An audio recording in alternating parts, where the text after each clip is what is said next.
For the first time through this video, I present to you the rabbit tortoise model of cancer cure. खास तौर पे अगर आप cancer के patient हैं तो ये जो मॉडल मैं आपको पेश कर रहा हूँ इसकी मदद से घर बैठे ही आप कैंसर को क्योर कर सकते हैं. You must try this. आप में से वो लोग जो मुझे पहली बार सुन रहे हैं तो आपके दिमाग में सवाल आएगा कि आप मुझ पर भरोसा या विश्वास क्यों करें. आपके भरोसे को जीतने के लिए let me give some example. 2015 में मैंने इंट्रोड्यूस किया था द DIP डाइट. आप में से लाखों लोगों ने DIP डाइट अपनाया और अपनी बहुत सारी बीमारियों को ठीक किया. इवन 2018 में गवर्नमेंट ऑफ इंडिया की मिनिस्ट्री ऑफ आयुष ने DIP डाइट पे क्लिनिकल ट्रायल किया और इस क्लिनिकल ट्रायल का नतीजा 2020 में आया जिसमें यह साबित हुआ कि DIP डाइट से वाकई में बहुत फायदे होते हैं. यहाँ तक कि दुनिया का मैं पहला इंसान हूँ जिसने DIP डाइट के माध्यम से या फॉर दैट मैटर किसी भी थेरेपी के माध्यम से डायबिटीज टाइप 1 पेशेंट को पूरी तरह ठीक किया. Journal of science of healing outcome में इसका केस स्टडी छपा है. आप स्क्रीन पर दिए हुए लिंक में जाकर पढ़ सकते हैं. यह पहली वजह क्यों आप मुझ पर विश्वास करें. पिछले 3 साल में आपने देखा या जिसे मैं बोलता हूँ इसमें हमारा जो सेंटर उसके माध्यम से हमने 60,000 पेशेंट को 3 स्टेप फ्लू डाइट से ठीक किया with zero mortality, zero medicine and zero fees. Even NIN ministry of Ayush ने इस पे ऑब्जर्वेशन स्टडी किया और अपने रिपोर्ट में उन्होंने जारी किया कि इस 3 स्टेप फ्लू डाइट से किसी की मृत्यु नहीं हुई है और ज़्यादातर लोग 3 से 7 दिन में पूरी तरह ठीक हो गए. कुछ लोगों को 10 दिन लग गया और कोई साइड इफेक्ट भी नहीं हुआ. और आने वाले दिनों में कोविड के सीवियर केसेस में भी 3 स्टेप फ्लू डाइट को प्रपोज किया जा सकता है. आप स्क्रीन पे दिए हुए लिंक में जाकर ऑब्जर्वेशन स्टडी पढ़ सकते हैं. मेरा तीसरा जो इनोवेशन है वो है ग्रैड सिस्टम.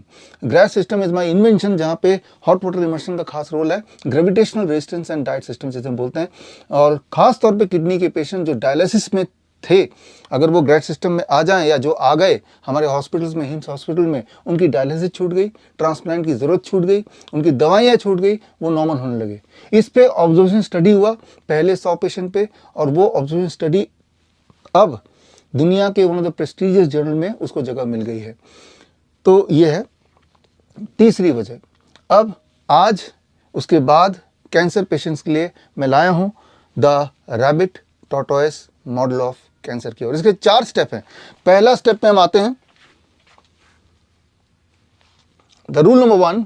याद रखिए हम सबके बॉडी में डिटेक्टेबल अमाउंट में इंडोलेंट कैंसर सेल्स होते हैं. इंडोलेंट क्या है?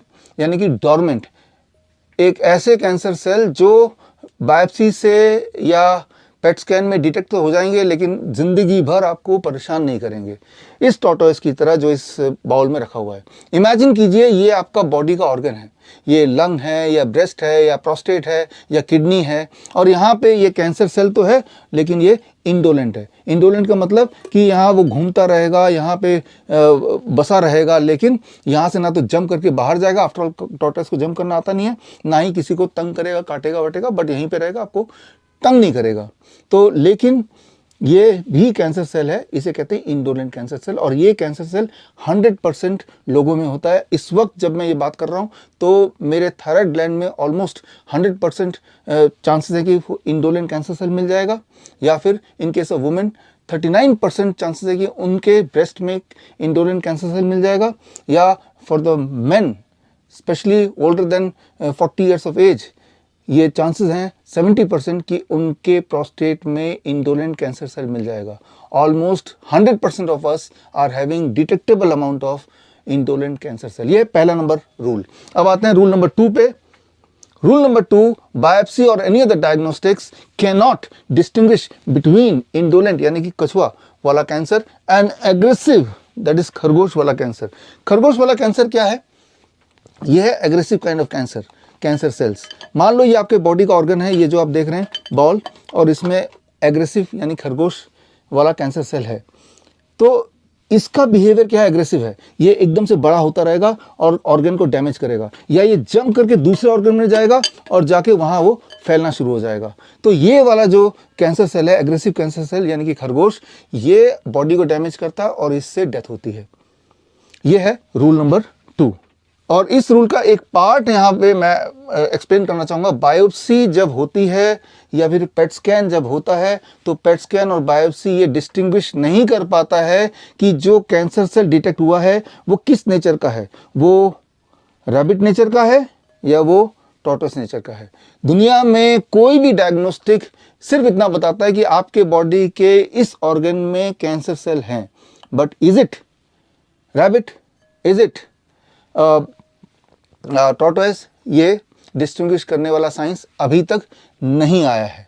यहाँ पे एक इंपॉर्टेंट बात आपको समझना होगा, इसको समझाने के लिए मैं एग्जांपल देता हूँ कि ये एजम्पशन मान लिया गया कि कैंसर सेल अगर बॉडी में होगा तो वो आपको डैमेज करेगा, वो आपकी डेथ कर देगा, आपको मर्डर कर ही देगा। ये एक एजम्पशन है, जबकि इंपॉर्टेंट बात है कैंसर सेल भी अपने आप में दो तरह के होते हैं, और जो पहले तरह का कैंसर सेल है इंडोलेंट, यही ज़्यादातर लोगों के बॉडी में होता है। इसको समझाने के लिए मैं एक एजम्पशन लेता हूं कि इमेजिन कीजिए एक पार्टी है, पार्टी में मर्डर हो जाता है, उस पार्टी में एक एजम्पशन डाल दिया जाता है कि जो भी इंसान रेड शर्ट में होगा वही मर्डर होगा। तो पुलिस आती है, वो देखती है किसने रेड शर्ट पहना है, एक आदमी मिल जाता है रेड शर्ट वाला, तो पकड़ लेती है कि आप ही ने मर्डर किया होगा।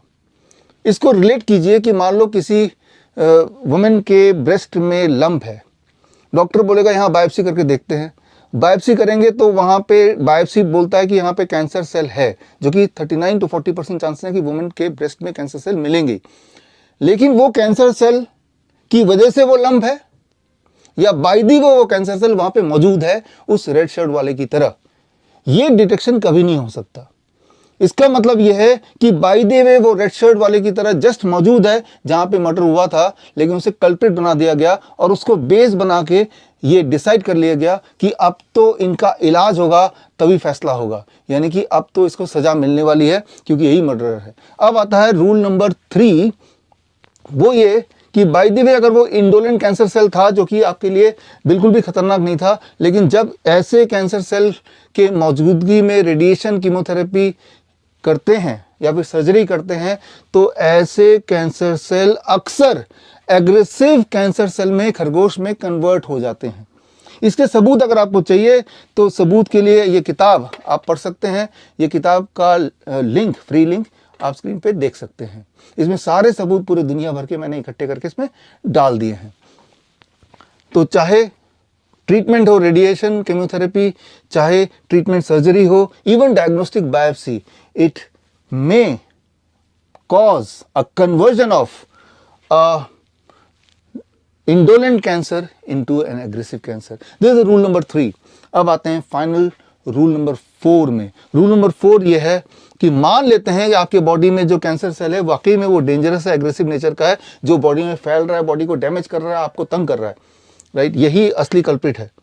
तो इसको भी अगर आप चाहें तो कन्वर्ट कर सकते हैं इनटू इंडोलेंट कैंसर सेल। वो कैसे? By resetting the body clock. यहां मैं बात कर रहा हूं 2017 के नोबेल प्राइज विनिंग साइंस का, the science of circadian rhythm. अगर हम अपने बॉडी के सर्केडियन रिदम को यानी कि बॉडी क्लॉक को करेक्ट कर लेते हैं तो हमारी बीमारियां, खासतौर पे जो एग्रेसिव कैंसर सेल है, वो अपने आप रिग्रेस होने लगते हैं, वो अपने आप ठीक होने लगते हैं, वो अपने आप ही डोरमेंट होने लगते हैं, वो अपने आप ही इंडोलेंट कैंसर सेल में कन्वर्ट होने लगते हैं। अब सवाल ये आता है कि हम अपने बॉडी क्लॉक को ठीक कैसे करें। इस सवाल के जवाब के लिए आप ये किताब मेरी पढ़ सकते हैं, cure at the rate of 0 volt.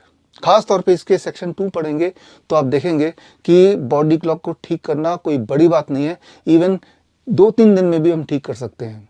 हमारा जो 72 आवर क्योर प्रोग्राम है, 72 आवर, इस प्रोग्राम में रेजिडेंशियल कैंप में जो हमारे हिम्स हॉस्पिटल में होता है, उसमें पेशेंट आते हैं, हम इसी चीज़ पे काम करते हैं कि 3 दिन के अंदर उनके सर्केडियन रिदम को सेट करें, फिर उनको ये बताएं कि घर जाके भी इसको सेट रखिए, जिससे धीरे धीरे एक्सपेक्टेड रिजल्ट ये है कि आपके जो ट्यूमरस ग्रोथ है, जो कैंसरस ग्रोथ है, जो सिस्ट है अगर तो है, तो वो कैसे धीरे धीरे रिग्रेस होता है। तो हमें कैंसर को ना तो रेडिएशन से ट्रीटमेंट देना है, ना वो उसको कीमोथेरेपी करनी है, ना सर्जरी करनी है। हमें अपने बायोलॉजिकल क्लॉक, हमारे बॉडी क्लॉक, हमारे सर्केडियन रिदम को ठीक करना है। तो चाहे वो बुक पढ़ के आप सर्केडियन रिदम जानिए, या फिर जो बुक पढ़ के ना करने के बजाय वो हमारे मेडिकल कैंप में आना चाहते हैं, तो अगला 72 आवर प्रोग्राम जो है वो जालंधर में दयानंद आयुर्वेदिक कॉलेज के हिम्स हॉस्पिटल कैंपस में हो रहा है इसी महीने। स्क्रीन पे दिए हुए लिंक में जाके आप अपना फॉर्म फिल कर सकते हैं if you really want to participate and get the benefit of it. आगे इसी वीडियो में मैं मिलाता हूँ ऐसे पेशेंट से जिन्होंने अपने आप को क्योर किया, ठीक किया from cancer using all this principle जो मैं आपको बता रहा हूँ। All the best. जय हिंद। नमस्ते, ये मेरी मदर इन लॉ हैं और इनकी एज 76 ईयर्स है। इनको सर्वाइकल कैंसर था, तो हमने एलोपैथिक दवाई जब स्टार्ट की थी तो डॉक्टर ने हमको 2 महीने का समय दिया था कि इनके पास 2 महीने हैं। फिर किसी ने हमको डॉक्टर साहब विश्वरूप जी का सजेस्ट किया, तो हमने लास्ट अप्रैल में इनका इलाज शुरू किया। तब इनकी बीपी की, कोलेस्ट्रॉल की, एसिडिटी की और नींद की दवाई ये डेली रहती थी, 20 साल से ले रही थी। जो डॉक्टर साहब का इलाज शुरू करने के बाद 1 महीने के अंदर सारी दवाइयाँ बंद हो गई और इनका जो रोग था इसमें भी इनको बहुत आराम मिला है। पहले ये बेड से उठ भी नहीं सकती थी, ऐसी हालत हो गई थी इनकी कीमोथेरेपी की वजह से, खुद से अपना कुछ भी नहीं कर पाती थी। लेकिन अब डॉक्टर साहब का जो ये डाइट प्लान हमने फॉलो किया, हम लोग 100% फॉलो कर रहे हैं। इससे इनकी तबीयत इतनी अच्छी हो गई कि खुद चल के मंदिर जाती है, 108 प्रदक्षिणा करती है मंदिर की और अपना सारा काम खुद से कर सकती है।